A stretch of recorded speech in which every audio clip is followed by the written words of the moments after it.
Hi everyone, welcome back to Digitally Twisted Media.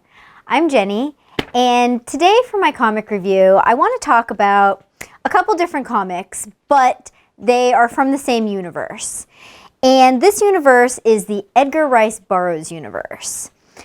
I picked up a couple comics recently. We have The Moon Maiden, Catacombs of the Moon. We have Princess of Venus.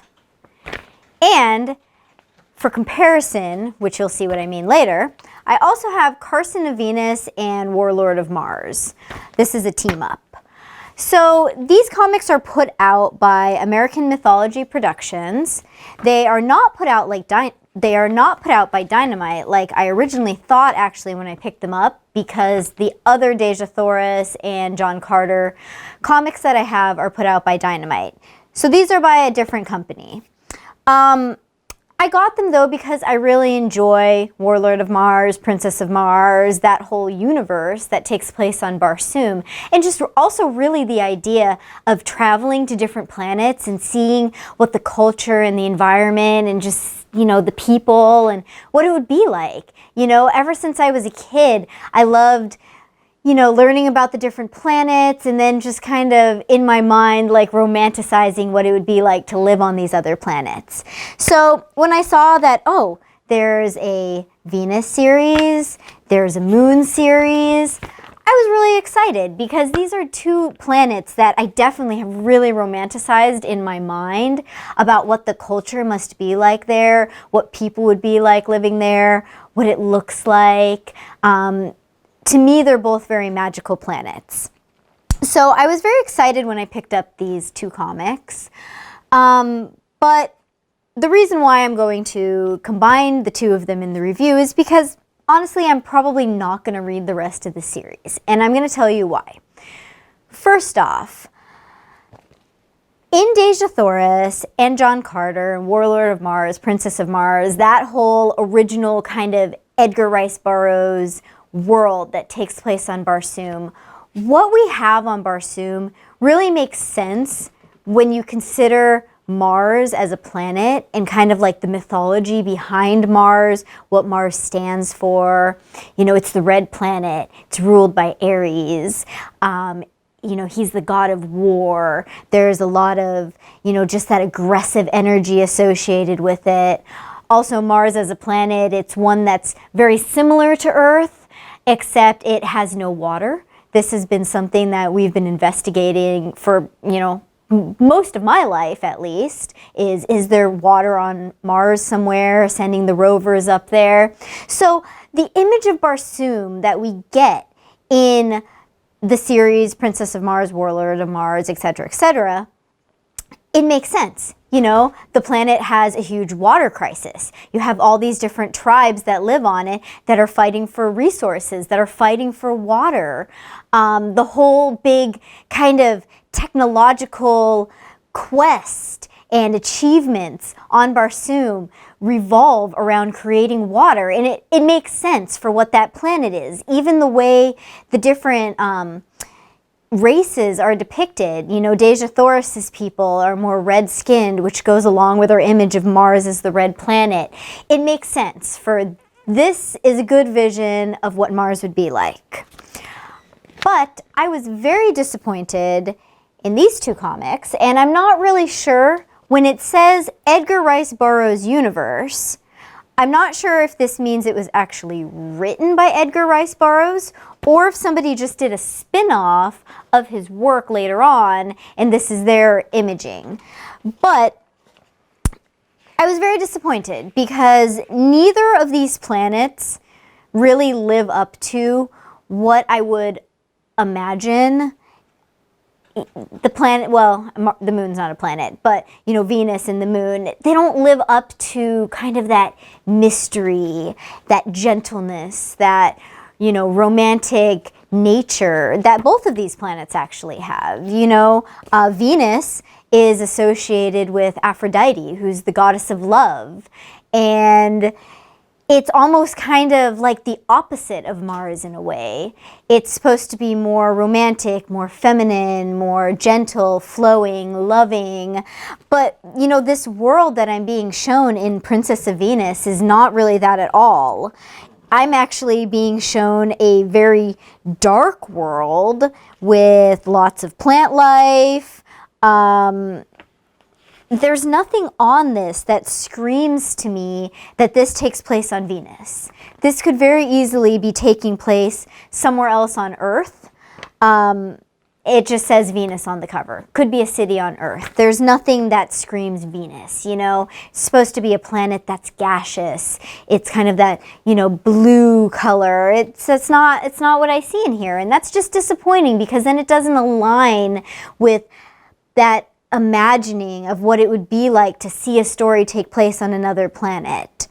And the same thing with the Moon Maiden, Catacombs of the Moon. Now, they do start this off by saying that I don't know if they're necessarily humans, but they're the humanoid creatures that, you know, basically look like humans, but live on the moon. It does start off by saying that what we see as the surface of the moon is not all there is, and that there's this culture that's flourishing inside of the moon. I don't know, but even still, like, I'm looking at these pictures and there's mountains, there's a lot of trees, there's leaves, there's dinosaur looking things. It all looks very prehistoric. Now, why would this be on the moon? Why would this be the culture on the moon? Again, it doesn't fit, you know. There's something that they could have done with this, you know, played with the fact that the moon has such an impact on gravity of the earth and how it affects the tides and the rhythms of life. You know, it could have that dark side, light side nature to it, the reflective nature. There's just so much that they could have done that would have been unique to the moon that they didn't do.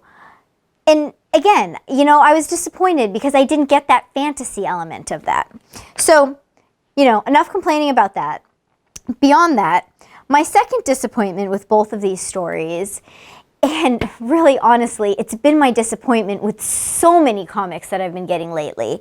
You know, besides Doctor Strange, I love his comics, and I love some X-Men comics. But besides that, when I'm just going in and I'm kind of blindly like looking for a comic at the comic book shop, I will fully admit, I am a sucker for the pretty girl who's well drawn on the cover. Those are the ones that I'm going to pick up. And I've been getting a lot of those, you know. I've done reviews on quite a few of them. Vampirella, Deja Thoris, Barbarella, different things like that. And more often than not, what I find is that they're full of a lot of like real strong girl power, hold down the men, the women can do everything, the men are bumbling idiots, and it really honestly makes me wonder who they are designing these comics for. Because you have a sexy, half-naked woman on the cover, but then inside you have feministy SJW themes over and over and over and over again. And I just can't imagine that your typical straight male that would be picking up a comic based off the sexy woman on the cover is really going to want to read those types of stories. I mean, correct me if I'm wrong, if you're a straight male who picks up these comics for that reason and you enjoy that about the stories, but I don't enjoy it, and it's not what I want to read. I mean, in Moon Maid, we basically have our Moon Maid, who, of course, surprise, surprise, is a princess, because we can't ever have a story about a female who's off doing something who's not royalty. She has to be a princess. That's the only way that she's relevant. So we have our princess on the moon, and, you know, she's out, she's being a strong, independent woman, she's going out, she's exploring things. Oh, she runs into those scary bad guys that kidnap her and her companion, who's a male hunter and is supposed to be escorting her, but can't figure out at all what to do. And when they're trapped in their prison cells, he's just all but given up. Oh, it's hopeless, we're never getting out of here. And she's like, oh, no, no, no, I don't want to hear that talk from you. You can lay there and die, but I'm going to figure out how to get out of here. And so then, of course, she saves the day. It's just so boring, and it's so tiresome, and it's like, just where's the actual story? You know, and we got the same thing in Princess of Venus, basically. Princess of Venus starts off with the Princess of Venus. Surprise, surprise. I mean, granted, it is named that, so I did know going in she was going to be the princess. But still, it starts off, I guess she does this regularly. She sneaks away, and she watches all the warriors doing their training, learning all of their fight moves, their combos, and here she is over in the shadows. She's practicing all of the moves because she's going to be a really badass fighting warrior as well. And then, you know, the commander comes over and he's like, oh, how many times do I have to tell you not to come down here? There's no place for you here. This isn't for a woman. And, you know, she's like, oh, but, you know, I want to learn how to fight too. Okay, so later on in the comic, their kingdom falls under attack and she gets kidnapped because what's a princess without getting kidnapped?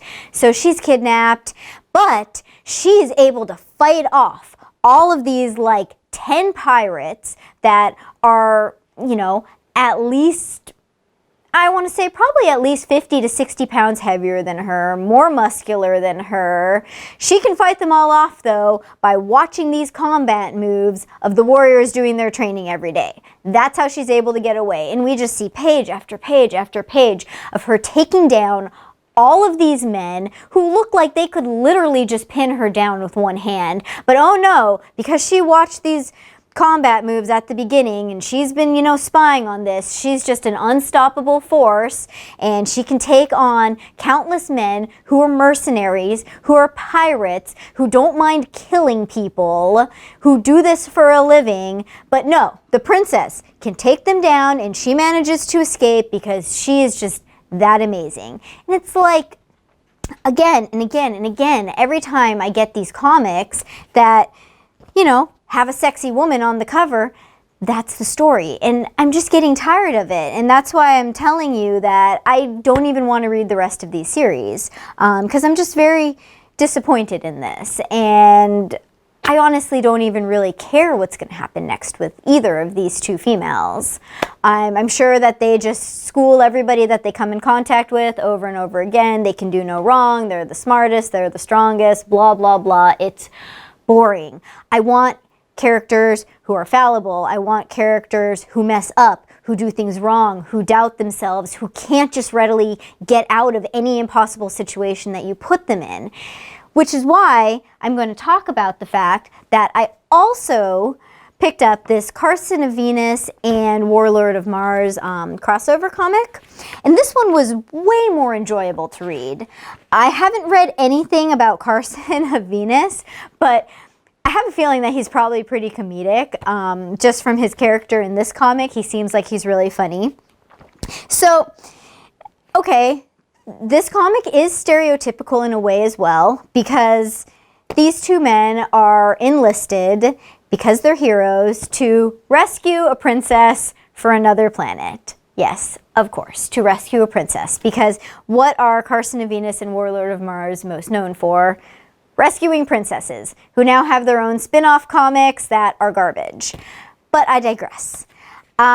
These two are enlisted to help rescue this princess, and the reason why they're brought in is because they are considered to be some of the strongest warriors and have quite a reputation amongst the planets. But you know, what makes this different is that although in the end they do succeed and they do prevail and they do rescue the princess, they are not confident that they're going to be able to do so. Both of them come into this, they're really skeptical about why they're there. They don't really want to undertake this mission. There is a lot of self-doubt while they're doing the mission about if they're going to succeed. And although they do succeed, it's really more of they kind of think and plan things out and strategize and work together. And they're kind of like, well, you know, we might die right now, but let's just try this anyways. All right. And they do end up succeeding, but they're humble about it. And I guess that's the difference of why I found this comic to be much more enjoyable than these other two comics, is because, yeah, it is a stereotypical story. You know, you have the hero that's rescuing the damsel in distress, which is definitely a played out, cliched, stereotypical story. But their characters were much more likable in the fact that they were not arrogant about their abilities, and they still did it without just knowing that they were going to succeed, which I guess is usually the attitude that I see in these other female characters in like Princess of Venus, Catacombs of...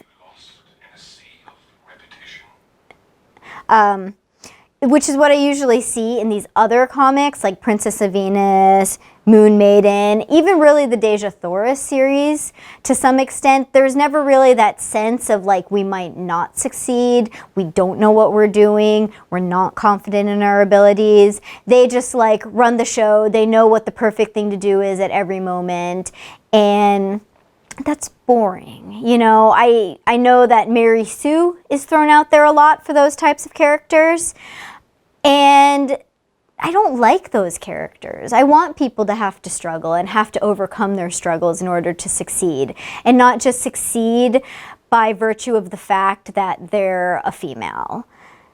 That's not helping anybody. That's not empowering women. It's not fun.